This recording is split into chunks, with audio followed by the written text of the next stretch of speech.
Welcome to the deep dive. Glad to be diving in. Yeah. So today we're embarking on quite an ambitious journey, actually, into a truly monumental work of modern fantasy, N.K. Jemisin's The Fifth Season. It really is something. It's complex, emotional. Yeah. It sticks with you. Absolutely. It's celebrated for that intricate design, that profound emotional weight, and just layers upon layers of story. So our mission today, for you listening, is really to guide you through this unique, pretty perilous world. We'll look at its unforgettable characters, the powerful themes. Themes that definitely resonate today. For sure. We want to unpack its bold narrative style and really understand why it's such a milestone in speculative fiction. Sounds good.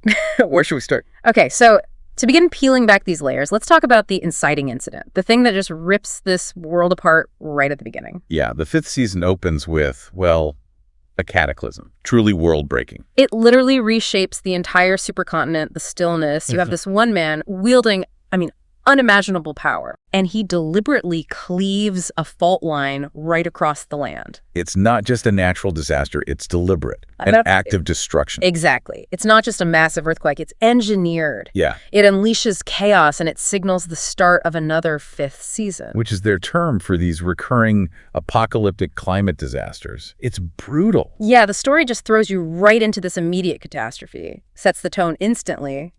Desperate survival. And Jemisin mirrors that broken world in the structure, doesn't she? She really does. It's brilliant. Yeah. Instead of one straight path, you get these three interwoven storylines, three lives. Seemingly separate at first. Right. First, there's Essun. She's middle-aged, and her world is just shattered all over again. She comes home, finds her young son murdered by her husband. Horrifying. And the reason. The reason. The boy was an orogene, someone born with the power to control seismic energy.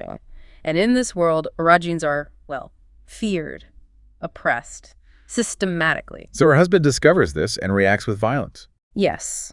And Essun's journey starts there, desperate, crossing this collapsing world, driven by vengeance, but also this desperate hope of finding her daughter, who her husband took. Such a powerful, raw motivation. Then the second thread, Damaya, a young girl.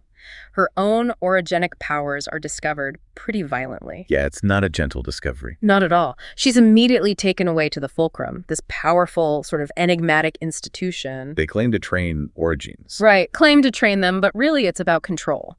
Strict discipline. It's managed by these figures called guardians, and Damaya's initiation is chilling. It reveals a system built to manage power, maybe suppress it rather than nurture it. A very different perspective on power. And the third thread, Cyanite. She's a rising star within the Fulcrum, ambitious, skilled, maybe a bit naive about the system at first. Yeah, she's bought into it to a degree. She gets sent on this critical mission with Alabaster Tenoring. He's the most powerful living orogene.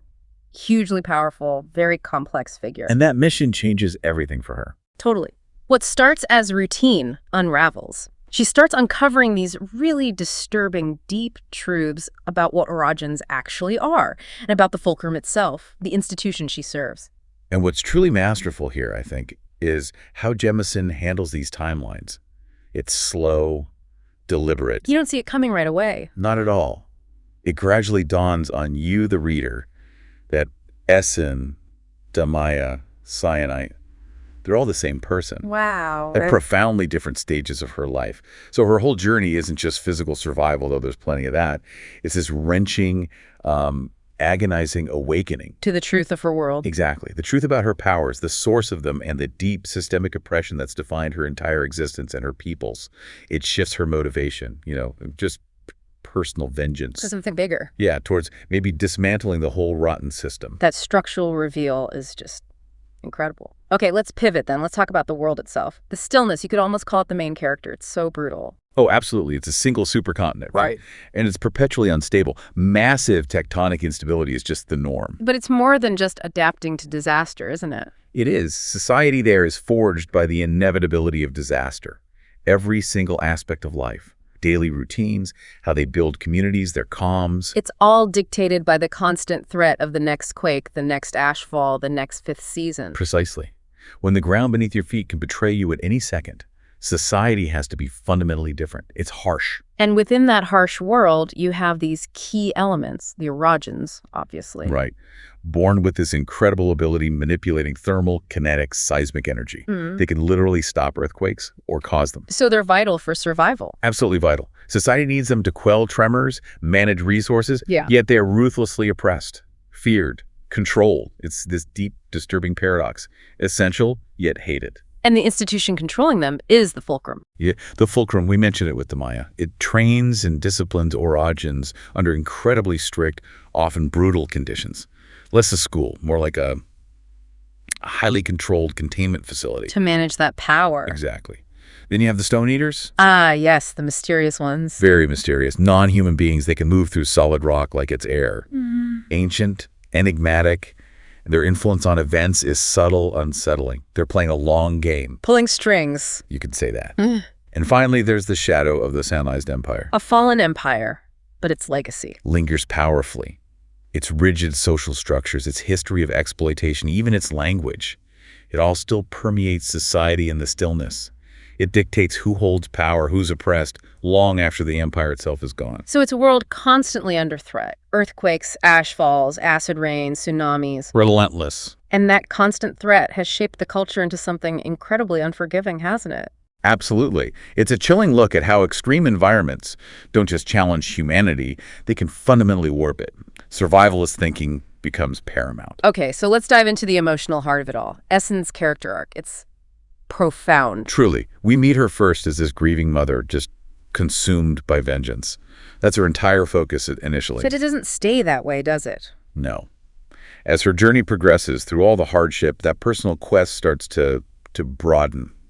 She begins to understand slowly, painfully, that her fight isn't just about her family. It connects to something larger. Yes, a much broader systemic struggle against the marginalization and oppression that has plagued all orogens throughout history, including herself, in ways she hadn't fully grasped before. And seeing her through those different identities, Demaya, Cyanite, Essun, that's key, right? Absolutely key. It makes the arc so compelling. You see her as Demaya, the child enduring the fulcrum's brutality, then as Cyanite, ambitious but starting to see the cracks in the system, and finally Essun, forged by loss, by resilience. Each perspective adds layers. Exactly. It shows how trauma, knowledge, survival, how they fundamentally reshape who you are, your core self.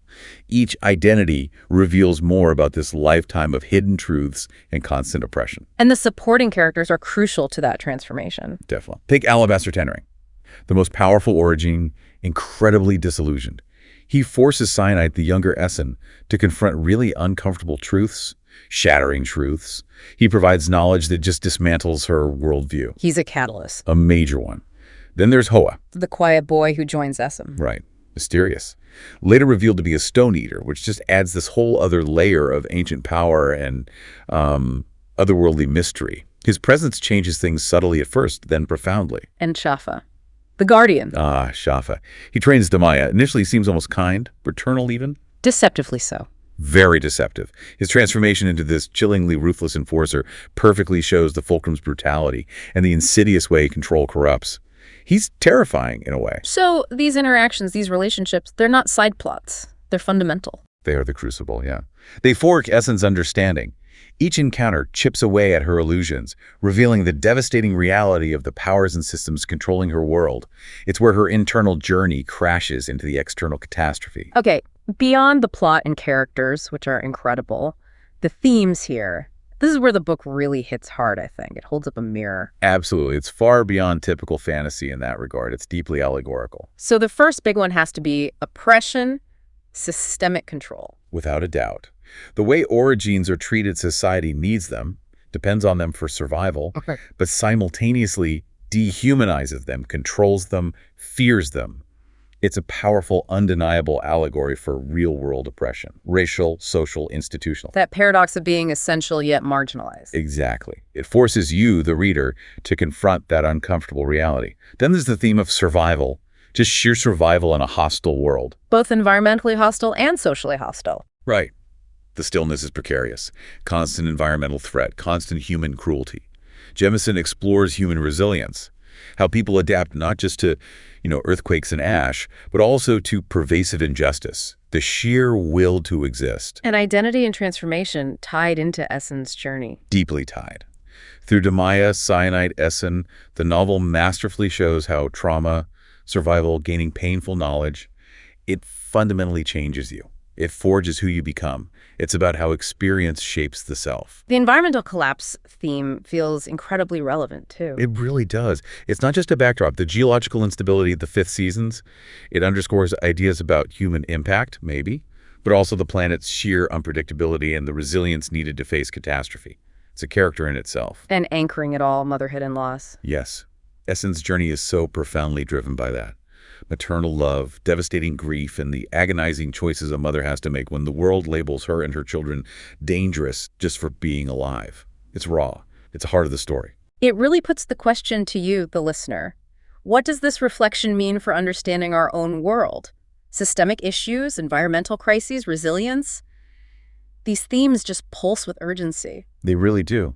It makes the book feel less like fantasy and more like a necessary commentary. Now, we have to talk about the writing style itself. N.K. Jemisin's style is, well, it's as bold and unconventional as the world she built. It absolutely is. Yeah. And it's crucial to the novel's power. She doesn't just tell the story, she immerses you. And that second-person narration in Essun's chapters. Yeah. Wow. That's probably the most striking choice. Addressing the reader directly as you. It's challenging, but incredibly effective. It pulls you right into Essun's experience, her alienation, her despair. Makes you feel it firsthand. Exactly. It creates this intense connection while somehow also highlighting her isolation. It's technically brilliant. And the nonlinear storytelling adds to that feeling of discovery, doesn't it? Definitely. The timelines, the different perspectives, they aren't laid out neatly. You get fragments, pieces. You, the reader, have to actively piece together the past and present. Which makes the eventual revelations hit so much harder. Precisely. And her prose itself, it's this amazing mix. It can be blunt, stark, then suddenly lyrical and poetic. She describes brutal realities with this haunting precision and beauty. Unflinching but artistic. Yes. And the world building isn't just dropped on you in info dumps. It's woven in through these fragments, bits of history text, geology notes, myths. Little pieces that make the world feel ancient, lived in. Right. They enrich the setting constantly and make you think about the deeper history, the unspoken truths of the stillness. It's really a masterclass in using style to enhance both the emotional depth and the intellectual rigor. It invites you, the listener, to be an active participant in uncovering the story. You're not just observing, you're connecting the dots. Which brings us to the impact this book had. Critically, culturally, it was huge. Oh, undeniably. It wasn't just another fantasy novel. It landed like a meteor. Widespread critical acclaim, obviously, but the awards. The 2016 Hugo Award for Best Novel. That was historic. N.K. Jemisin became the first African-American author ever to win the Hugo for Best Novel. A true landmark moment. And the praise wasn't just for the win, but why it won. Exactly. People pointed to the groundbreaking structure, the narrative risks she took, and of course the powerful themes: race, oppression, environmental collapse, resistance. Using fantasy to dissect real-world issues with such honesty. It felt different. It subverted expectations. It really did. It injected this gritty realism, this profound emotional weight into places fantasy hadn't often gone with such focus. Yeah. And then, she didn't stop there. No. The whole trilogy. She won the Hugo for Best Novel 3 years in a row. For The Obelisk Gate and The Stone Sky, too. The entire Broken Earth trilogy. That's unprecedented. A singular achievement in speculative fiction history. It cemented the trilogies and her importance. It's just incredible. It fundamentally redefined modern fantasy's boundaries, didn't it? Showed how it could center marginalized voices and tackle truly complex, urgent issues. Set a new standard, really. A beacon for the genre's evolution. So wrapping this up, what does this all mean for you, our listener? The 5th season is, well, it's a masterclass, no other word for it. Speculative storytelling at its peak. Yeah, it blends that epic world building with incredibly sharp social commentary and an emotional depth that just stays with you, lingers. It really does. It's more than just a literary triumph. It's a genuine cultural milestone.